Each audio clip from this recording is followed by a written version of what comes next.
When the email came, I was sitting in a Tokyo hotel, staring at the city lights bleeding through the rain.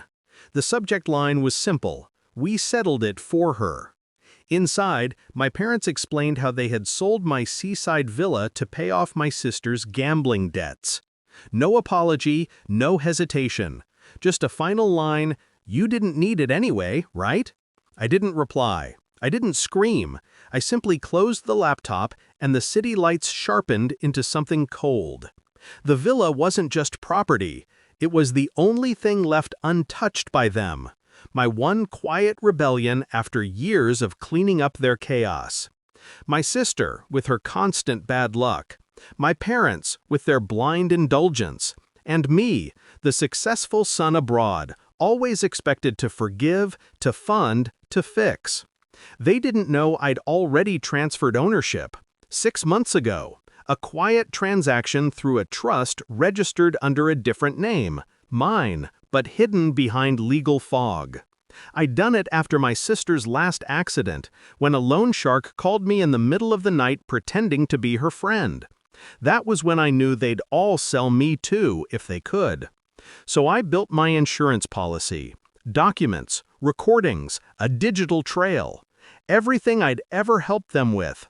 The forged tax returns, the undisclosed foreign account, the family donations that weren't exactly legal. I filed it all away, just in case.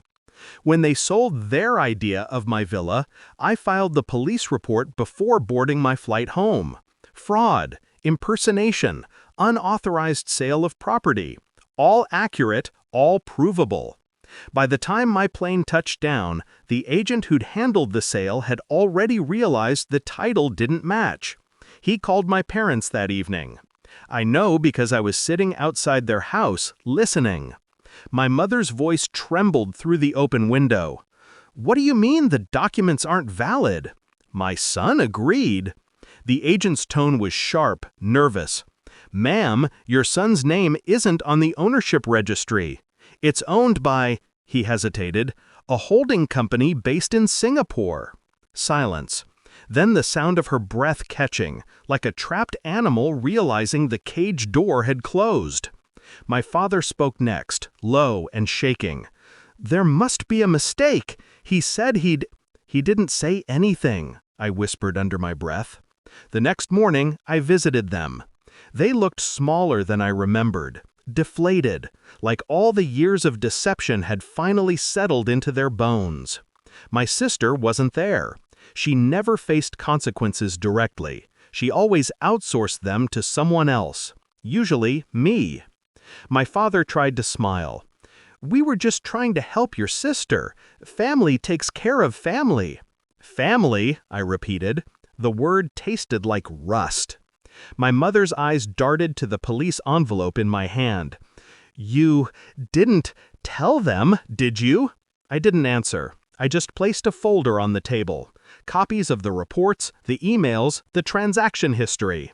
"Fraud, false representation, tax evasion," I said calmly, "all linked to your names." My father's hand twitched. "You wouldn't." "I already did," I said. They didn't understand at first. They thought this was about the villa, but it wasn't. It was about every time they made me responsible for their failures. Every time they said, "You're the only one we can count on," while draining everything I built. So I built something else, a way out.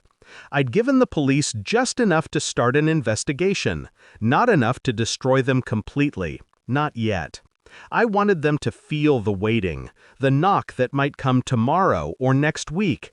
And while they waited, their accounts would freeze. Their names would circulate through legal channels. The whispers would start. Financial misconduct, fraud inquiry, family scandal. Reputation first, then comfort, then peace. I wasn't cruel, just thorough. 2 weeks later, the villa stood untouched by the sea. Its windows dark, its walls still smelling faintly of salt and cedar.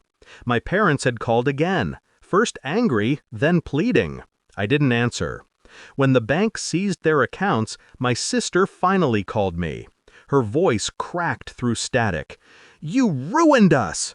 "No," I said softly. "You sold something that wasn't yours. You could have forgiven us." "I did," I said. "This is what forgiveness looks like. I'm just letting you live with your own decisions." I hung up. Now, sometimes, I drive out to the villa at dusk. I sit on the porch and listen to the waves. The air tastes clean, uncorrupted. It's strange how silence can sound like justice when you've waited long enough. They still think the worst is over, that maybe I'll come around, patch things up again. But they don't realize the final document is already filed. Their names will be blacklisted by the agencies they depend on. Their house, the one they tried to protect, will go next. The world won't remember the reason why. It'll just remember that it happened.